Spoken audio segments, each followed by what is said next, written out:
Confucianism. Dioic religions. During the chaotic periods in ancient China, several schools of thoughts emerged to restore social order, known as the Hundred Schools of Thoughts. The most influential were Confucianism, Daoism, Mohism, and Legalism. This, along with Buddhism and other new movements, formed the Dioic religions. Dioic religions are based on the philosophy of Tao, which means the way, which teaches living in harmony with the natural and moral order of the universe. This chapter discusses the main Dioic religions: Confucianism, Daoism from China, and Shintoism from Japan. And now, let's proceed to Confucianism. Confucianism. There is debate about whether Confucianism is a religion or philosophy. It was founded by Kung Fuzi, which is Confucius, who aimed to restore social order and moral values, not to create a new religion. Confucianism focuses on ethics, human relationship, and proper behavior in society.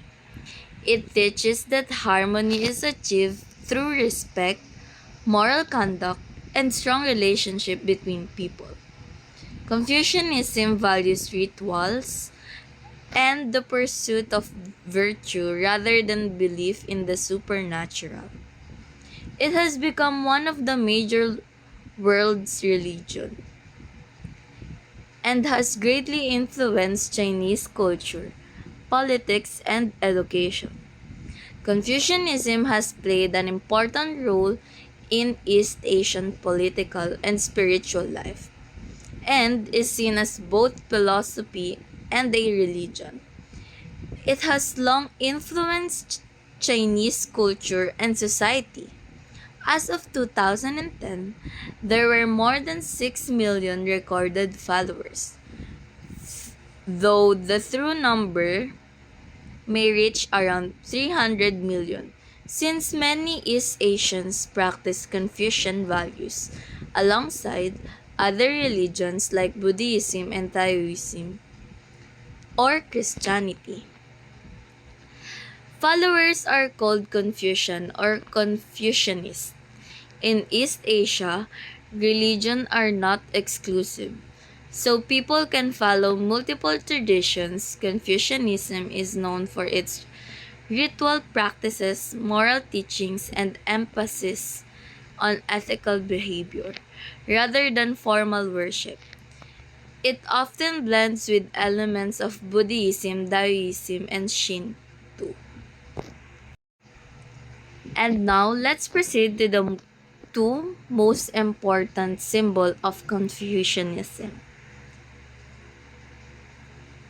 These two important symbols in Confucianism are the scholar and water. The scholar represents education, wisdom, and moral character, while water symbolizes life, purity, and harmony with nature. Historical background. The historical background of Confucianism traces back to the Western Zhou dynasty in 1046 to 771 BCE, a time of great progress in Chinese thought, politics, and society. During this period, technological economy and military advancements led to the rise of competing states seeking dominance, which eventually influenced the development of Confucian philosophy and Chinese classical thought. The life of Confucius. Confucius, also known as Kongzi or Master Kong, was born on September 28, 551 BCE in Khufu, In the state of Lu, now known as Shandong, China, coming from a once noble but poor family. He dedicated his life to learning and teaching. By age 15, he was passionate about education, and by 30, he was already known as a great scholar skilled in ritual, music, archery, calligraphy, and arithmetic. He served in several government positions, including a Minister of Justice, but left due to frustration with unheeded reforms. For 13 years, he traveled, promoting his ideas on moral conduct and social order. Returning home at 67, he continued teaching and writing until his death in 479 BCE at the age 73, leaving around 3,000 followers. Sacred Scriptures, the Confucian Classics. The Confucian Classics, five classics: Book of Change, Book of History, Book of Poetry, Classic of Rites, and Spring and Autumn Annals. Formed the foundation of Confucianism. The Analects, a collection of Confucius' conversation with his disciples, is also key. Although Confucius may have contributed to this work, they developed over time and were restored after being burned during the Qin dynasty. His followers preserved and compiled his teachings for future generations. First, we have the Book of Changes, also known as the I Ching, the oldest of the Chinese classics. Ito daw yung pinakalumang aklat sa lahat ng Chinese classics and believed to exist during Confucius' time. Nung panahon daw ni Confucius ay pinaniniwalaan ng nag-e-exist na yung book na I Ching. Yung I Ching, it's used daw for divination, or in other words, fortune telling, called cleromancy, which is predicting the future using random symbols and hexagrams. Hexagrams meaning a set of 6 lines. In Tagalog, ginagamit ito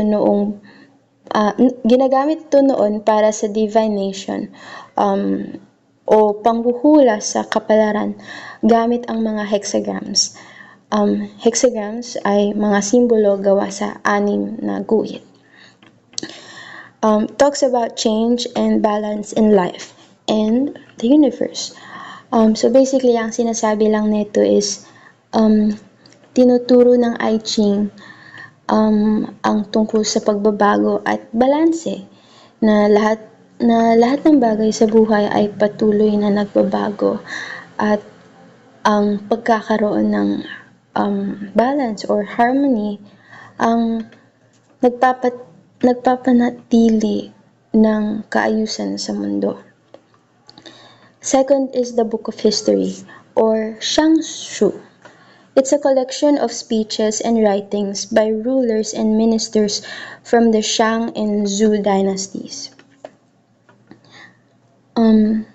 Sa Tagalog, ito daw ay isang koleksyon ng mga talumpati at sulatin mula sa mga pinuno at ministro ng Shang at Zhou dynasties. It tells chronological accounts of events, achievements, and rules of government. Ikinikwento rito ang kanilang mga nagawa, yung mga mahahalagang pangyayari, and how they govern yung mga tao. Next is, the book is attributed to Confucius and is considered one of the earliest historical records in China.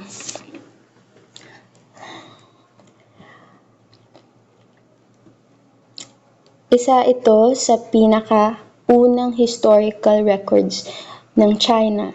And ipinapakita ng librong ito kung paano mamuno yung mga ancient leaders na na kinagamitan nila ng wisdom and order. Okay.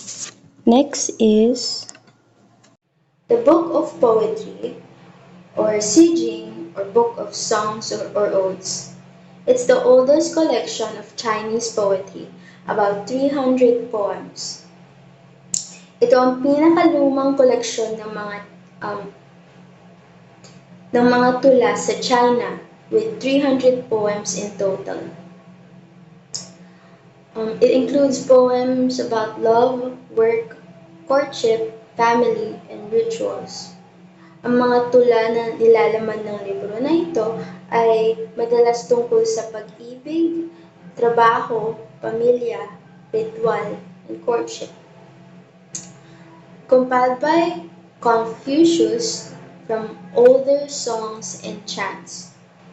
Si Confucius daw, yung mismong nagtipon ng mga tulang ito mula sa mga lumang kanta at awitin. This book also shows ancient Chinese values, feelings, and traditions. Pinapakita ng aklat na ito ang damdamin, pagpapahalaga, at tradisyon ng mga sinaunang Chino. Now, fourth is the classic of rites, or Liji or Sanji. It describes rituals, ceremonies, and proper behavior in society. It explains the social and moral order of the Zhou dynasty. Dito nakasulat ang mga ritual, seremonya, at tamang asal sa lipunan noong Zhou dynasty. It includes details on education, government, music, and family customs. Kasama rin dito ang tungkol sa edukasyon, pamahalaan, musika, at kaugalian ng pamilya. It is compiled around the Han Dynasty, combining older writings about rites and conduct. Tinuturuan tayo ng classic of rites kung paano maging magalang at mamuhay ng may pagkakaisa sa ating komunidad. Lastly is Analects or Lunyo. It's a collection of sayings and ideas by Confucius and his students. Ito ay koleksyon ng mga kasabihan at aral ni Confucius at ang mga kanyang estudyante. It is written during the Warring States period, which dates back way before Christ, particularly noong 475 to 221 BC. Isinulat daw ito noong Warring States period. It focuses on morality, good leadership, and proper conduct. Nakatuon ang Analects sa moralidad, mabuting pamumuno, at tamang pag-uugali. It became one of the 4 books of Confucianism, along with the Great Learning, Doctrine of the Mean, and the Book of Mencius. Sa Tagalog, isa ito sa 4 books of Confucianism, kasama ang The Great Learning, Doctrines of the Mean, at Book of Mencius. Sa kabuuan, tinuturo ng Analects na mamuhay ng may kabutihan, respeto, at karunungan. So in summary, ang 5 klasikong aklat na ito, ang Book of Changes, Book of History, Book of Poetry, Classic Rites, at Analects ay nagtuturo ng mga aral tungkol sa buhay, moralidad, at pagkakaisa. Hanggang ngayon, malaki pa rin ang impluwensya nila sa kaisipan at kultura ng mga Chinese. Thank you. Confucian doctrines and beliefs. Confucianism, founded by Confucius in 6th to 5th century BCE China, is a system of ethical, social, and political philosophy focused on moral development, proper conduct, and social harmony. Ito naman po yung core beliefs nila. Moral cultivation. People are inherent People are inherently good and can become virtuous through education, reflection, and self-discipline. Humaneness, the highest virtue, compassion, kindness, and empathy toward others. Ritual and propriety, proper behavior, manners, and respect for customs maintain order and harmony. Filial piety, deep respect, loyalty, and care for one's parents and ancestors. The Junzi, the ideal moral person who acts with integrity, wisdom, and righteousness. Rectification of names. People should act according to their roles and responsibilities in society. Example, rulers are rulers act justly, subjects act loyally. Social harmony. A well-ordered society arises when everyone fulfills their moral duties and relationships are based on respect and virtue. Government by virtue. Rulers should lead by moral example rather than by force or punishment. The five constants. The five constants are the five core virtues that form a foundation of Confucian moral teaching. They guide how people should behave and interact to create a virtuous and harmonious society. Here are the five constants. Ren or benevolence or humanity in English. Yi or righteousness or justice in English. Li or propriety, ritual or respect in English. Z or wisdom in English. Sin or faithfulness or integrity in English.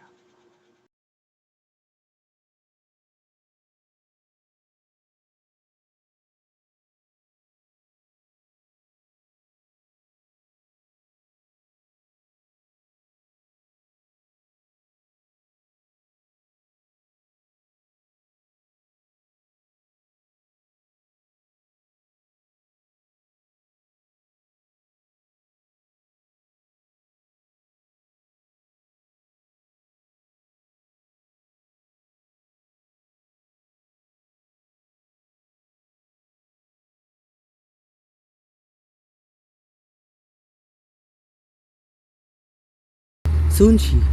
Sun Tzu was a Chinese philosopher from 300 to 237 BCE, or before Christ's era. Believed that human nature is naturally evil but can improve through education and rituals. He emphasized the importance of teachers, learning the classics, and following proper conduct, or Li.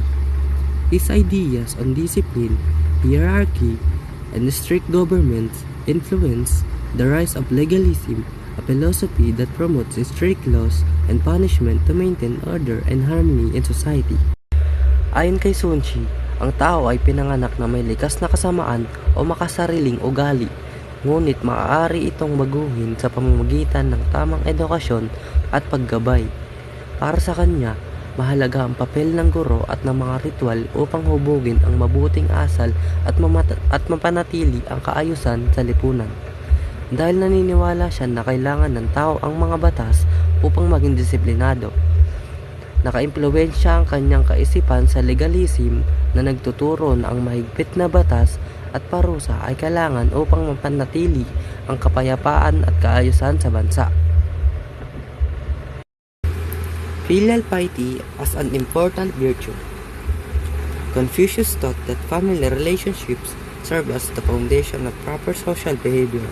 Respect for elders, kindness to children, and care for others are central values that promotes unity within families and communities. Filial piety, or deep respect for one's parents and ancestors, has long strengthened Chinese families and societies. This virtue is expressed through ancestor worship, where people honor deceased relatives by performing rituals, visiting graves, and offering food and wine as signs of remembrance and gratitude. The belief in two souls, Han or spirit, and Po, ghost, explains why honoring ancestors is important, as both parts of the soul continue to exist after death.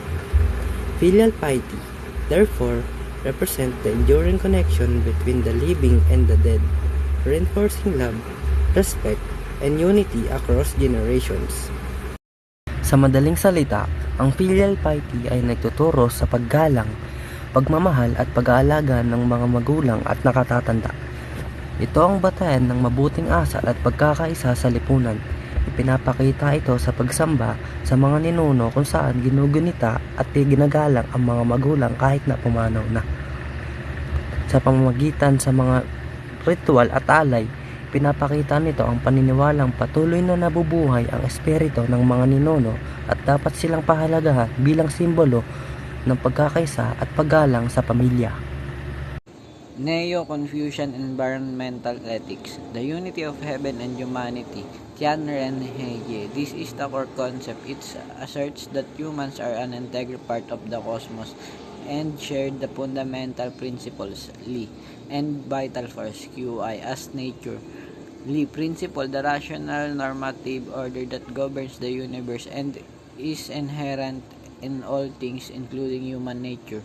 QI, material force, that the dynamic psychophysical substance that makes up everything and is constantly transforming. The connection implies that disrupting the natural order is not merely an external mistake but also an internal moral failure that fragments one's own nature. Achieving sagehood or full human realization requires harmonizing with the cosmological process. Next is universal empathy and one body with all things. Neo-Confucianism, especially through the thought of philosophers like Wang Yangmin, promotes an expansive sense of Ren, benevolence or humanity. Ren is the fundamental virtue that extends beyond human relationships to encompass the entire world. The morally noble person, Junzi, regards heaven, earth, and the myriad things as one body, meaning one should feel an innate empathy and moral concern for non-human life, including animals and plants, viewing their suffering as one's own. Lastly, nature's inherent moral value and generativity. Nature is not just a resource, it is understood as inherently morally good and the source of all value. The concept of sheng-sheng, life, or production and reproduction, describes nature's ever-renewing and creative dynamism. The highest good is to participate in and sustain this generative process, which gives nature an intrinsic value independent of human utility. Human flourishing is achieved by working with the transformative and nourishing process of heaven and earth, essentially becoming a co-creator and in the cosmos.